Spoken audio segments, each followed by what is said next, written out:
Assalamualaikum warahmatullahi wabarakatuh. Selamat datang di Human Capital Podcast Season 2. Ngobrol asik, isu menarik.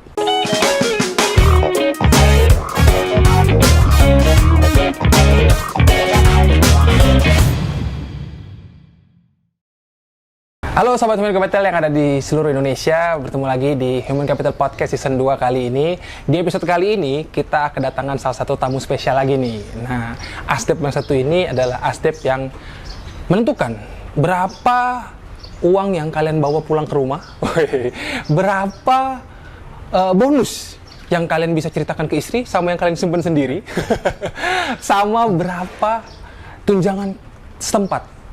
Jadi penting banget nih ya. Langsung aja kita sapa langsung Asdep bidang remunerasi dan administrasi Bapak Denny Samsu. Selamat datang Bapak. Makasih. Sehat Pak ya? Alhamdulillah, kenyang. Oh kenyang, habis makan nih Pak? Bukan habis minum ya. Oh, bukan habis minum ya Pak. Ya. Pak Denny, kalau teman-teman Sobat Human Capital yang belum kenal, boleh cerita sedikit Pak soal karir di BPJS Tenagakerjaan Pak. Mungkin pertama kali masuk, kemudian habis itu di divisi apa aja sebelumnya Pak gitu. Ya, makasih Mas. Jadi saya masuk di Oktober 2003. 2003 Pak. Sebagai AO di Semarang, kantor cabang Semarang. Semarang Pemuda itu Pak? Semarang Pemuda. Semarang Pemuda. Ya, 2003 Oktober. Kemudian saya di Mei 2007 mutasi sebagai AO di kantor cabang Pekalongan. AO Pekalongan setelah 4 tahun ya Pak ya? Sekitar 3,5 tahun lah. 3,5 tahun ya. Saya pindah ke Kota Batik di Pekalongan. Kemudian per Januari 2014 saya mutasi jauh di ujung Kalimantan di Kota Tarakan sebagai kepala bidang pemasaran saat itu. Oh, kabit pemasaran. Iya, kabit pemasaran satu. Kemudian tahun 2015 bulan Juni saya dimutasi sebagai kepala kantor cabang Perintis di Tanjung Selor. Nah, belum tahu kan masih Tanjung Selor? Iya. Tanjung Selor itu adalah ibu kota provinsi Kalimantan Utara. Oh, oke. Provinsi termuda pada saat itu. Kemudian bulan Oktober 2017 saya dimutasi sebagai kepala bidang pemasaran BPU di kantor cabang Balikpapan. Kemudian tahun 2019 bulan September saya dimutasi sebagai kepala bidang kepesertaan program khusus atau KPS di kantor cabang Pontianak Pak. Nah, kemudian setelah itu ada promosi, kembalilah saya ke Tarakan. Sebagai kepala kantor cabang di Tarakan di bulan balik kandang ya Pak? Balik kandang. Pertama kali struktural di Tarakan, balik lagi di Tarakan di bulan September 2020 dan kemarin di bulan September 2021 saya dimutasi sebagai Asdep remunerasi dan administrasi di HCP. Mantap, lengkap sekali nih ya, Sobat Human Capital ya. Itu artinya untuk menjadi Asdep seperti Pak Denny harus muter-muter ya Pak? Ya, baiknya gitu kan, muter-muter biar pusing sedikit. Betul, karena pembahasan kita sore ini soal muter-muter nih Pak. Gitu. Nah, itu penting sekali Pak. Siap. Nah, kalau boleh sedikit cerita nih, pas jadi AO sama di kabit kepesertaan ya Pak ya. Berarti kan mencari peserta lah Pak ya, baik mulai BPU maupun PU. Ada cerita menarik nggak sih Pak yang bisa dibagi ke teman-teman Sobat Human Capital?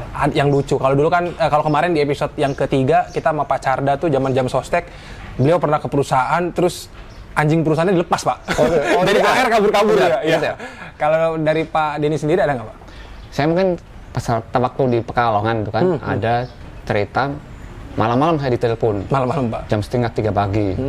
Ditelepon ternyata ada anak karyawan peserta jam sostek pada saat itu mau melahirkan. Bingung kan? Pak, 2:30 tuh. Saya kira apa? Istri udah curiga kan? 2:30 pagi ngapain loh? Nah, saya angkat ternyata ada istrinya mau melahirkan. Kan pada saat itu masih ada program JPK. Betul, JPK Pak. Terus bingung, Pak, ini istri saya mau melahirkan, tapi saya nggak punya uang, gitu kan. Oh, langsung Bapak aja langsung ke rumah sakit Keraton, gitu kan. Rumah sakit di Pekalongan. Udah masuk sana, bilang sebagai peserta jam sostek, masuk nanti besok pagi baru lulus administrasinya. Udahlah gitu, ikuti saran, masuk kan ke rumah sakit, besok paginya ngurus. Datang kantor, minta surat jaminan. Setelah itu, berapa hari kemudian, beliau telepon lagi ke saya. Pak, terima kasih Pak. Tanpa biaya saya bisa anak saya bisa lahir dengan sehat tanpa mengeluarkan biaya sedikit pun. Itulah suka duka saya sebagai AO yang tugas kita adalah melayani peserta. Betul. Jam 3 pagi ya? Jam 3 pagi. Sempat istri tuh curiga kan, lirik juga ngapain pagi-pagi? Ngangkatnya di luar kamar lagi. Oh, aduh, bisik-bisik gitu kan, aduh, curiga nih. Udah nanti tidur di luar kamar lagi gitu. Terus ngomongnya kayak, kamu bukan berapa? Ya, Waduh, di mana nih? Lagi? Apaan ini gitu kan? Aduh, gitu. Itulah suka dukanya di AO. Gitu. Ya itu yang salah satu apa ya Pak ya, sebagai AO kita juga salah satu yang disesali Pak ya, karena JPK itu kalau kita ngobrol sama HRD yang sekarang pun salah satu program yang dipengenin lah Pak ya, karena mudah terus cepat juga segala macam ya Pak ya. Manfaatnya orang udah tahu kan. Betul, tapi nggak apa-apa sekarang kita punya jaminan pensiun. Iya, ya. betul. Nah, per 2021 kemarin Pak, menjadi ditunjuk ya Pak, ditugaskan menjadi asisten deputi bidang remunerasi dan administrasi. Pernah kebayang nggak sih Pak? Kan nggak pernah ngebayang. Tarung banget kan sama saya, kayak saya kan dulu AR kan Pak ya. Biasanya kita biasa di lapangan nih Pak biasanya. Pertama mungkin saya kagetnya ketika di Kalimantan lihat pohon tinggi, begitu di Jakarta lihat gedung tinggi. Wih mantap. Sempat 2 minggu leher saya sakit kan, lihat gedung, tinggi-tinggi gedungnya. Tapi prinsipnya sama sebenarnya, sama-sama melayani. Jadi kalau kita sebagai AO atau AR gitu kan kita melayani peserta. Tapi kalau di Human Capital di ASDEP Remunerasi saya melayani teman-teman, itu aja sama sebenarnya. Oke, siap. Jawabannya aman ya, jawaban aman ya. Aman. Udah, masih aman kan? Masih aman. Masih aman. Belum ada sekarang jawaban kita coba yang nggak aman dikit Pak. Saya mau tanya sedikit. Setelah setahun ya Pak ya berarti ya, di kantor pusat. Enakan di cabang, enakan di pusat sih Pak.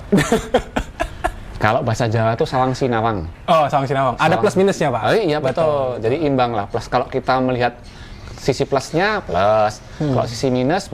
Jadi kita harus seimbang. Jadi pasti ada plus minusnya. Jadi yang penting dinikmati, disyukuri. Siap.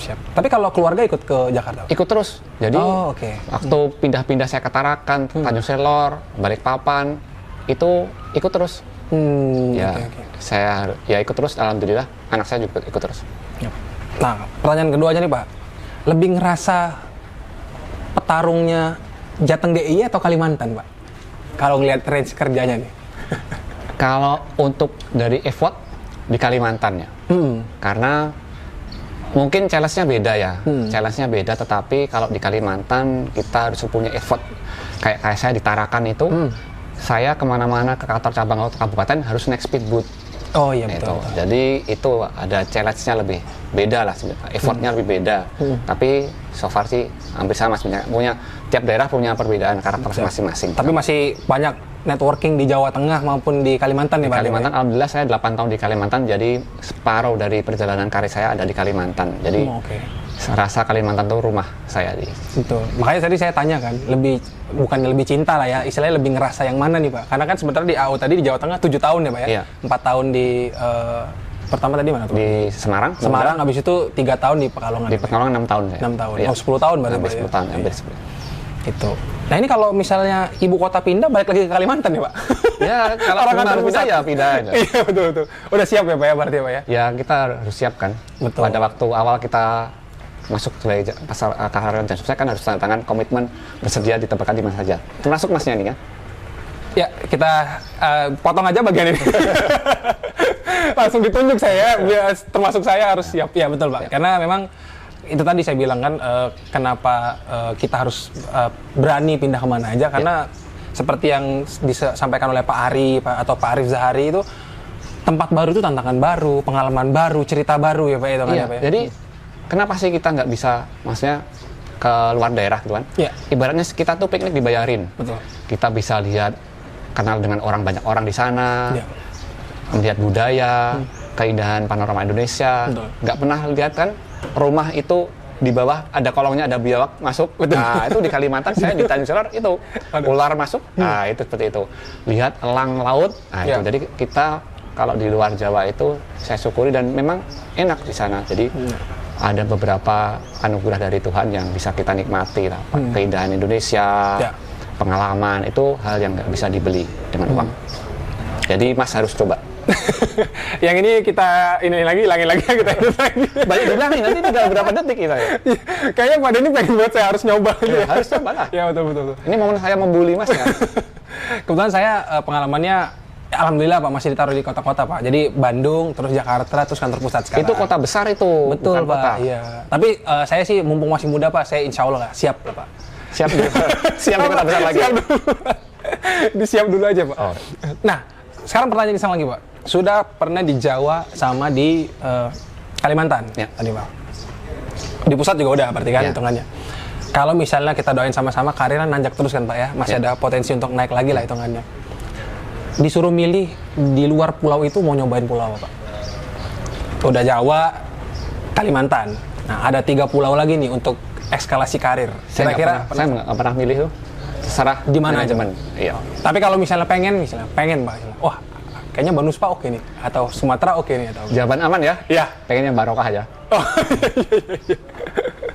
Aduh, takutnya nanti didengar. Iya, didengar nanti diambil nih dari Sumatera nih, kita naikin dari Sumatera. Langsung diketik nanti kan. Aduh, lagi musimnya lagi ya. Makanya harus jaga-jaga ya. Iya. Jaga kata-kata ya.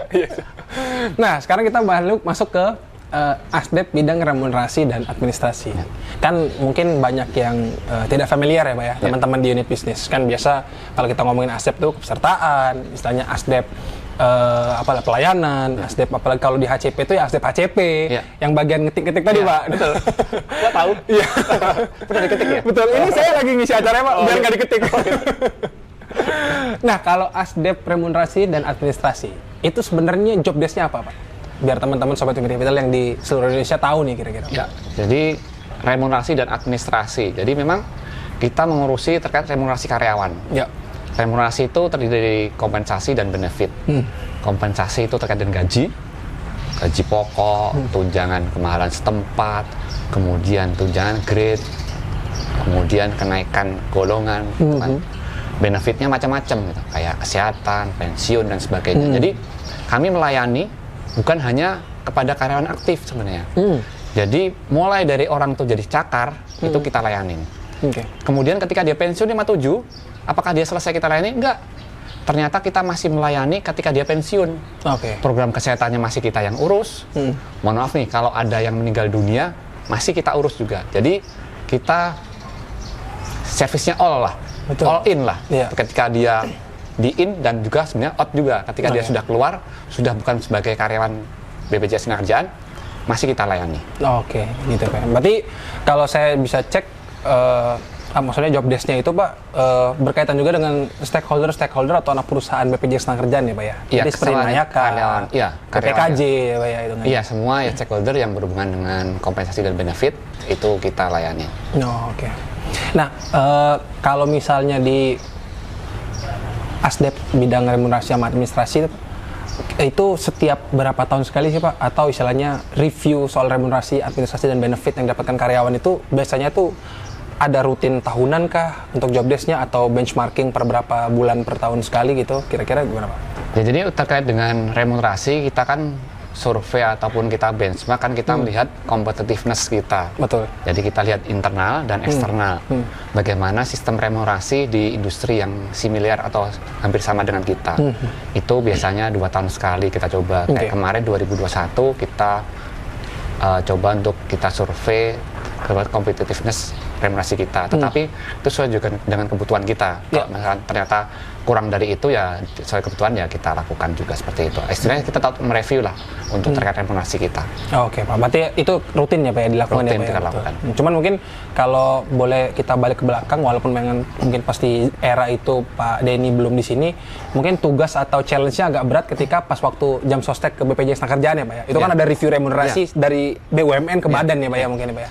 Ya memang kami kebetulan saya ketemu dengan Kementerian Keuangan, jadi yang mengurusi terkait dengan hal itu salah satunya dia menyampaikan memang ada proses transisi di mana perlakuannya berbeda ketika kita BUMN dengan badan hukum publik. Tentu harus disesuaikan dengan skema yang ada di industri yang terkait seperti itu. Tapi prinsipnya sih kemarin pada saat itu kan tidak ada yang dirugikan dalam hal itu, tidak ada penurunan gaji seperti itu, prinsipnya seperti itu. Oke, siap.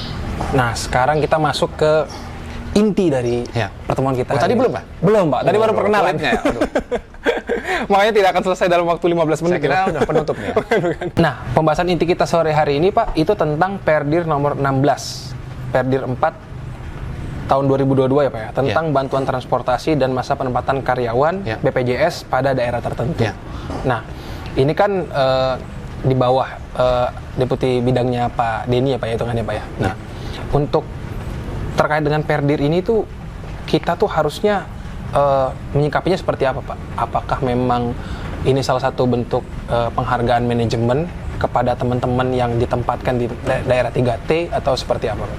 Ya, jadi dalam Perdiri itu, Perdiri 16, ada 2 konten, substansi di situ. Pertama terkait dengan penghargaan, yang kedua terkait dengan kepastian. Penghargaan yaitu terkait dengan bantuan transportasi, kepastian itu terkait dengan penempatan. Mungkin atau penempatan nanti teman-teman manajemen talent dan rekrutmen yang bisa mengeksekusi itu. Jadi kami adalah bantuan transportasi. Filosofinya adalah untuk penghargaan bagi teman-teman karyawan yang dia ditempatkan di unit-unit kerja tertentu. Di unit ada 26 kantor unit yang mendapatkan bantuan transportasi itu. Teman-teman yang bekerja di unit tersebut, salah satu kesulitannya adalah besarnya biaya ketika mereka mudik. Pernah saya alami, gitu Pak. Saya pernah di kantor cabang Perintis di Tanjung Selor. Ketika kemudian kita mudik ke daerah asal, misalnya saya di Jogja, gitu kan, saya butuh biaya yang cukup besar. Apalagi kalau pas Lebaran, itu yang namanya THR, itu habis di HR-nya saja. Tidak ada tersisa sedikit pun. Jadi memang hanya untuk HR. Gitu kan. Karena tunjangannya nggak ada lagi. Nggak ada, habis. Karena habis buat beli tiket. Gitu betul. Seperti itu, dan untuk kegiatan HR-nya itu. Jadi itulah yang kemudian, filosofi itulah yang kemudian mendasari manajemen untuk memberikan bantuan. Sehingga ketika mereka itu ditempatkan di sana, ada semacam reward atau penghargaan buat mereka, sehingga ketika mereka mau pulang kampung untuk mudik, untuk menjenguk, atau orang tua atau hal pribadi, mereka bisa diperingan, biayanya bisa kita cover. Seperti itu. Jadi ada skema dengan karyawan yang dia beserta keluarga, dia akan mendapatkan 2 kali bantuan transport itu, sekali dia sendiri pulang ke kampung dan sekali beserta keluarga, sehingga itu membuat karyawan tersebut bisa lebih ringan lah mereka kalau mau pulang kampung. Itu filosofinya seperti itu. Per tahun itu Pak ya dikasih? Per tahun. Wah, lumayan banget ya Pak ya hitungannya. Untuk ini udah 3 kali, tolong dikat lagi aja. Kayak Pak Denny, abis ini diketik nih sama panitia HCP Podcast ini. Iya, betul. Kalau mau, oke. Gitu. Nah, banyak yang nanya nih Pak, kenapa cuman daerah ini aja? Nah, kan ini kan banyak istilahnya daerah-daerah yang juga di 3T lainnya ya Pak ya sebenarnya ya.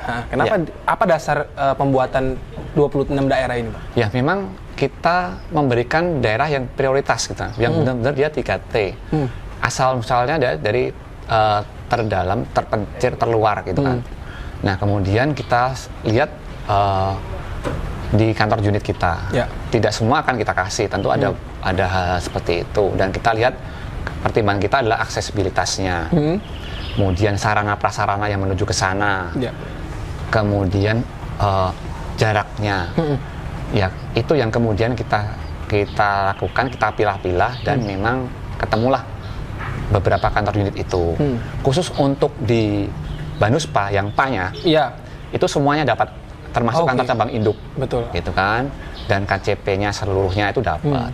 Sulama, Ma-nya semua dapat. Oh, Ma-nya dapat semua. Gitu. Kalau nggak percaya boleh dibuktikan kali, seram lah gitu.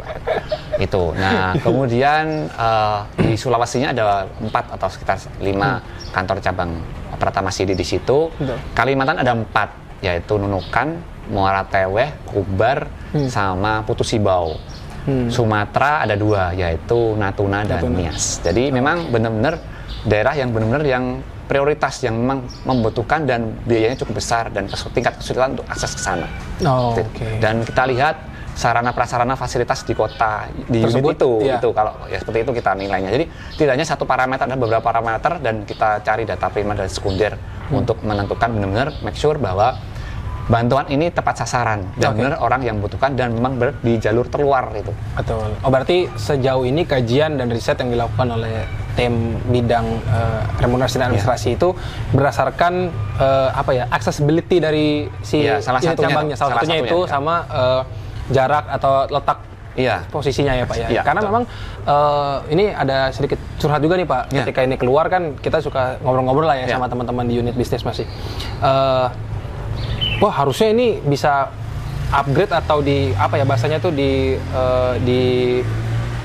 reshuffle lagi, bukan Pak, di review, amandemen ya gitu. Kenapa saya bilang gitu kan?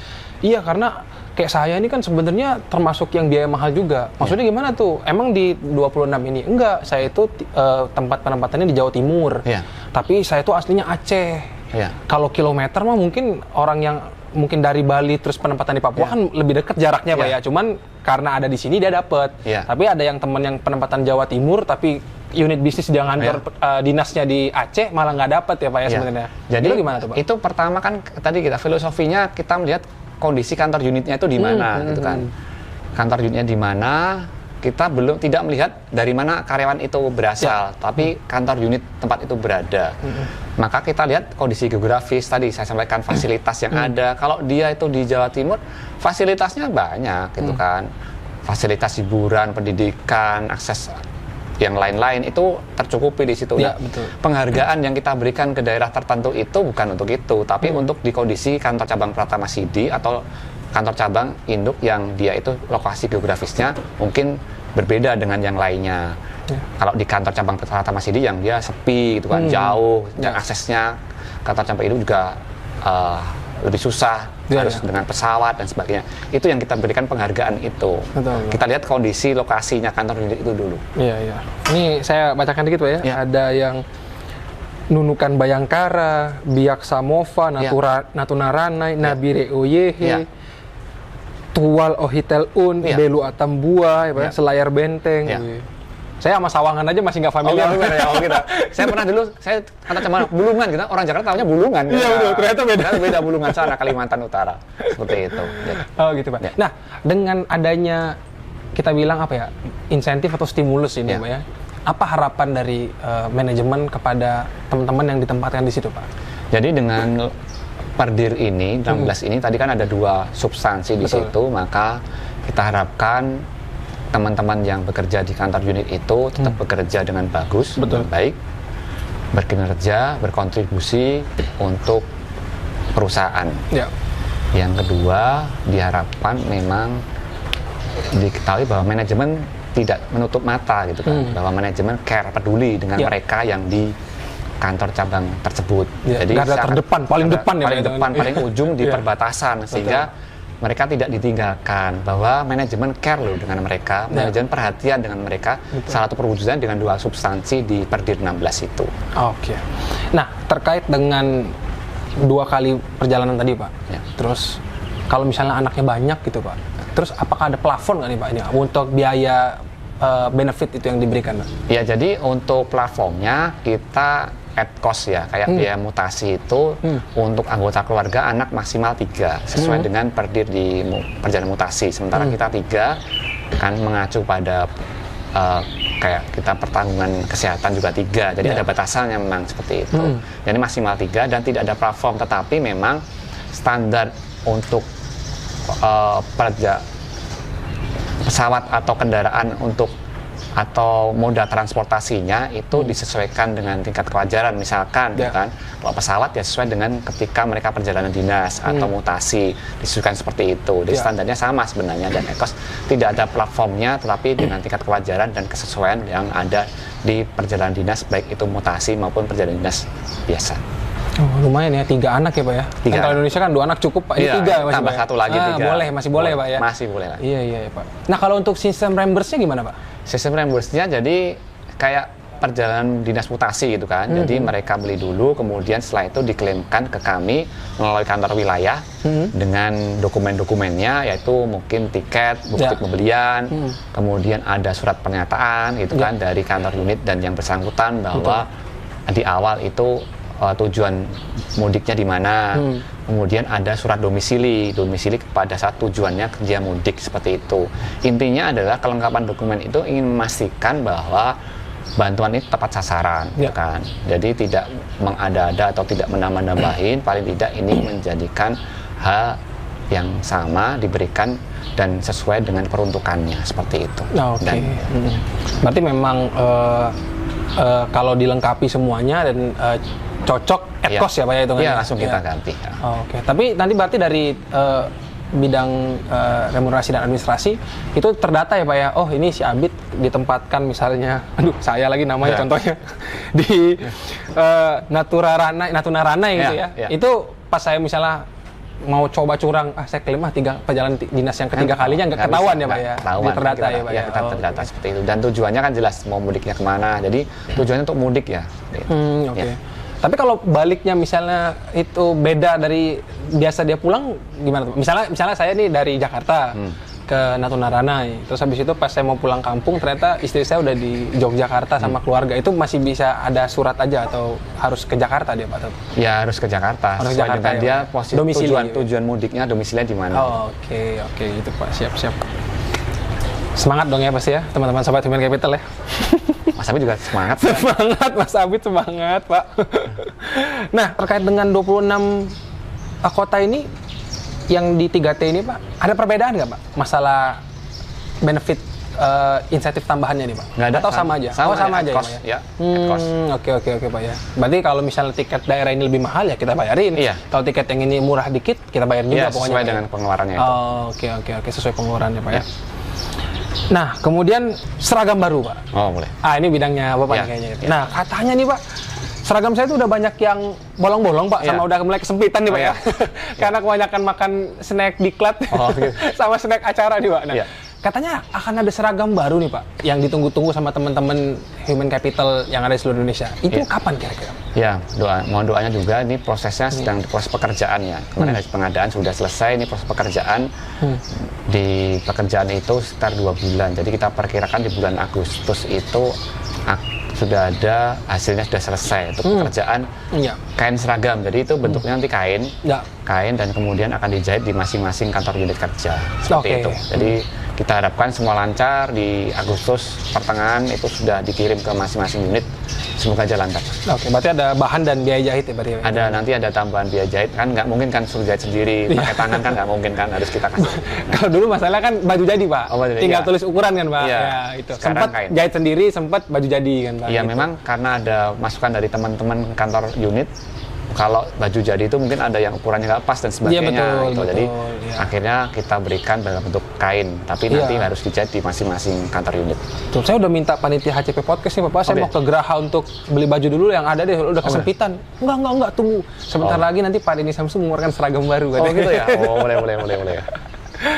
Oh gitu Pak ya. Tapi seragam baru ini tuh dasarnya apa, Pak? Kalau boleh tahu. Apakah memang karena kita lagi menggalakkan new service blueprint, atau memang ya udahlah, bosan seragam lama? Ya memang ini sesuai dengan tujuan dari perusahaan yang baru ini kan, dengan manajemen baru, kemudian kita ingin suatu yang baru, di mana service blueprint juga baru kan. Iya, betul, Pak. Tentu kita harus menyesuaikan dengan perkembangan di service blueprint itu. Jadi itulah kenapa landasan kita manajemen meminta untuk membuat seragam baru, desain baru, dan harus disesuaikan corak dan warnanya sesuai dengan physical evidence yang ada. Oke, iya. Jadi nanti Makanya warnanya hampir sama lah dengan warna-warna yang hampir sesuai dengan physical evidence yang ada. siap Pak. Ada titipan pertanyaan nih Pak. Ya. Dari teman-teman unit bisnis terkait manfaat kesehatan. Ya. Ada perubahan nggak nih Pak dari tahun ini, di tahun ini atau di tahun depan? Ya, makasih terkait dengan program kesehatan. Memang kita sedang upayakan ketika saya masuk, ini salah satu program prioritas kita untuk program kesehatan. Ya. Karena apa? Ketika orang tuh sakit, karyawan sakit, itu akan mengganggu produktivitas kerja. Betul. Kalau produktivitasnya kerja menurun, kinerja juga turun. Ya. Yang rugi siapa? Semua rugi, perusahaan rugi, karyawan juga rugi. Itu sebenarnya jadi program prioritas kami. Kemudian harus kita tingkatkan nih, gitu kan. Apa yang saat ini kurang kita tingkatkan. Beberapa sudah kita mulai tingkatkan pelayanannya, Ya. jaringannya sudah kita minta tingkatkan, gitu kan. Dan untuk tahun ini kan baru saja ada PKS baru terkait Ya. dengan program pelayanan kesehatan yang di Kelurahan Ngayaka. Itu ada satu kenaikan yang cukup lumayan lah, gitu kan, yang bisa dirasakan. Jadi ada beberapa program prioritas kami untuk menaikkan peningkatan manfaat layanan itu. Intinya adalah bisa dirasakan oleh hampir semua orang, gitu kan. Ya. Tidak perlu dia harus, mohon maaf nih, dirawat inap, harus dengan sakit parah dulu baru Betul. mendapatkan manfaat lebih. Tapi sebelum itu, jadi yang kita lakukan adalah kemarin kita negosiasi terkait dengan kenaikan manfaat kacamata. Oke. Kacamata yang sebelumnya 1,5 juta per Juni ini sudah naik jadi 2 juta. 2 juta Pak. Itu seperti itu. Dan juga satu lagi untuk ibu-ibu nih yang hamil nih kan, yang atau mungkin karyawati yang mau program atau mau berobat atau konsultasi ke dokter obgyn, itu kalau dulu ke dokter subspesialis itu harus ke spesialis dulu kan. Iya, betul. Saat ini bisa langsung. biar orang yang karyawati yang hamil atau apa dia lebih kita memberikan pelayanan kepada mereka kan, mereka sudah berusaha payah hamil gitu kan, ngandung, sehingga kita ingin memberikan pelayanan yang terbaik buat mereka. Seperti itu, karyawati seperti itu. Satu lagi tuh kalau nggak salah dari mungkin udah turunan kali Pak, atau belum turunan dari manajemen kepegawaian itu terkait dengan bayi tabung ya Pak ya? Oh ya, itu juga salah satu manfaat yang sudah diiniin Nayaka berarti Pak ya hitungannya Pak? Iya, kalau bayi tabung tidak lewat provider Nayaka tidak. Tapi itu nanti dari Perdir MK kan, Perdir 22 nanti jika ada karyawan, istri karyawan atau karyawati yang melakukan program bayi tabung akan mendapatkan bantuan gitu kan. Presentasinya tertentu sesuai dengan anggaran yang ada di situ. Tapi ini jadi satu terobosan yang dihasilkan oleh Perdir MK hasil kolaborasi manajemen dengan serikat pekerja. Tentu kita harus berterima kasih kepada manajemen dan serikat pekerja sehingga ada peningkatan manfaat lah buat karyawan-karyawati. Iya, betul. Termasuk yang tadi Pak ya, kacamata dan kekandungan yang harus spesialis langsung gitu ya. Nah, sebelum kita tutup nih Pak, terkait dengan manfaat kesehatan tuh kan Pak, itu kan kadang-kadang ada juga perbedaan treatment nih Pak, hitungannya. Oh kok di daerah ini bisa, di sini nggak bisa, daerah ini bisa, nggak bisa. Itu juga termasuk di PKS Nayaka berarti Pak, sudah diberikan masukan berarti sama teman-teman di bidang remunerasi dan administrasi ya Pak? Jadi kalau standar layanan beda tentu harusnya sama. Gitu. Harusnya sama. Betul, Pak. Makanya kami selalu koordinasi dengan penata SDM di Kanwil gitu kan. Jika ada sesuatu hal terkait dengan pelayanan Nayaka, tolong diinformasikan ke kami. Betul. Jadi secara prinsip harusnya pelayanannya sama gitu kan. Betul. Cuman memang di daerah-daerah tertentu fasilitas providernya mungkin kerjasamanya mungkin tidak sebanyak di kota besar seperti itu. Nah itu jadi catatan kita. Untuk ke depan paling tidak kita ingin memberikan pelayanan walaupun fasilitasnya minim, tapi jangan sampai nanti teman-teman karyawan-karyawati di daerah tertentu atau daerah unit tertentu itu mengalami kesulitan ketika mereka mau berobat. Betul. Ya, jadi kembali lagi ya Pak ya, hitungannya pokoknya sudah semaksimal mungkin ya teman-teman dari remunerasi administrasi untuk memikirkan kesehatan dari teman-teman SDM di Sobat Human Capital kita ya Pak ya? Sebenarnya belum maksimal, kita nggak bisa bicara maksimal, tapi kita upayakan terus-menerus kan, seperti itu sampai paling tidak kita mitigasi dan kita mengurangi resiko komplain dan mungkin pelayanan yang kurang puas, kurang pas lah buat teman-teman. Jadi kita ingin meningkatkan terus-menerus biar mereka bisa terlayani dengan baik, itu aja. Oke, siap Pak. Terkait dengan administrasi Pak, kalau di bidang Bapak ini berarti administrasi Sobat Human Capital ya Pak ya? Pekerja Pak atau administrasi? Administrasi ini terkait ya administratif terkait dengan karyawan dan juga kita mengelola Human Capital Information System. HCIS itu kita kelola gitu kan. Kami yang mengelola sistem itu baik absensi dan sebagainya. Itu kita kelola dan kebetulan di tahun ini kita sedang mencoba untuk mengembangkan New HCIS. New HCIS tuh Pak. Dan pelaksanaan mungkin sekitar tahun depan lah, di pertengahan tahun itu bisa kita, semoga aja lancar, itu kita bisa mendapatkan peroleh sistem New HCIS lah yang bisa lebih kompatibel dan bisa up to date pada perkembangan zaman ini.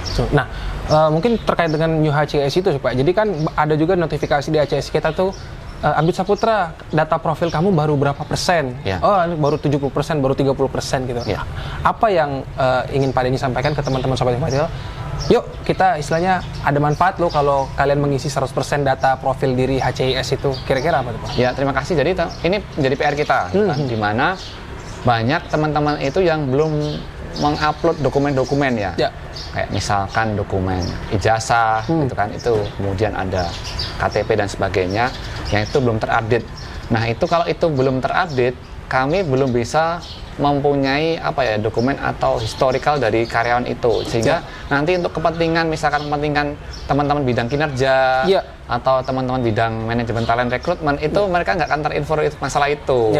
Jadi misalkan dia sudah gelar S2 misalkan, itu nggak akan terinfo ke kami. Oh dia punya sertifikat apa, nggak terinfo ke kita. Itu yang nanti bisa menjadi kendala ketika teman-teman dari bidang lain kayak manajemen talent, dia mau mempromosikan gitu kan, dia nggak akan dapatkan informasi lengkap di situ. Maka di momen yang berbagai ini bagus ini, kami juga mengharap teman-teman yang belum mengupload data-data pribadinya untuk segera diupload di sistem HCIS. Itu ya teman-teman ya. Kalau nggak ngupload domisili ntar dikira domisilinya yang 3T tadi ya. Ditaruh, kayaknya ini domisili belum diisi, kita taruh di sini domisilinya mungkin di 3T ya Pak. Boleh itu ya, bagus itu ya. Nah, kita balik lagi Pak ke awal inti dari tadi kita membahas soal Perdir nomor 16 ya Pak ya, terkait dengan bantuan atau stimulus dari manajemen kepada teman-teman yang mau ditempatkan di 3T itu Pak ya. Apa pesan buat teman-teman yang sekarang masih mungkin di daerah tersebut, karena kalau yang daerah tersebut berarti langsung dapat manfaatnya Pak ya hitungannya ya. Atau teman-teman yang belum di situ Pak, kira-kira. Buat teman-teman semua yang di daerah tertentu 3T di 26 kantor unit, bahwa teman-teman bagian dari keluarga besar BPJS Tenagakerjaan. Teman-teman saudara-saudara kita juga, dan teman-teman tidak sendiri. Manajemen care juga pada teman-teman, memperhatikan ke depan kelangsungan dari teman-teman di sana. Jadi teman-teman intinya adalah teman-teman tempat bekerja, berkinerja dengan bagus, berkontribusi pada institusi tercinta kita, kemudian berprestasi, dan insya Allah nanti akan mendapatkan rezeki dan karir yang lebih baik lagi di tempat yang lain. Dan intinya adalah teman-teman tetap bekerja dan manajemen tetap care dan perhatian kepada teman-teman semua.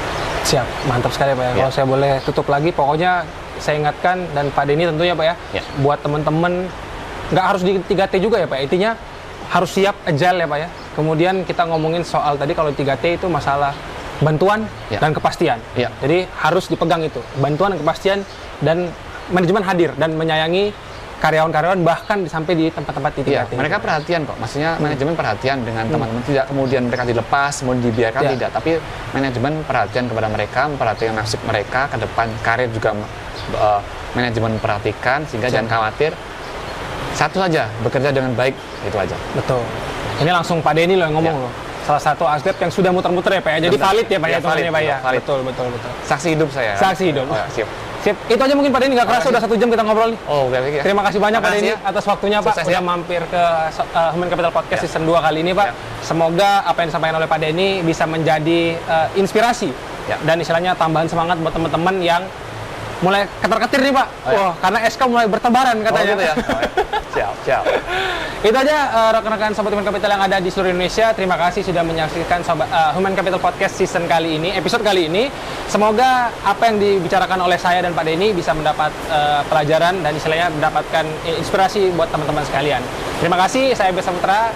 Sampai jumpa di Human Capital Podcast season 2 episode selanjutnya. Ngobrol asik, isu menarik.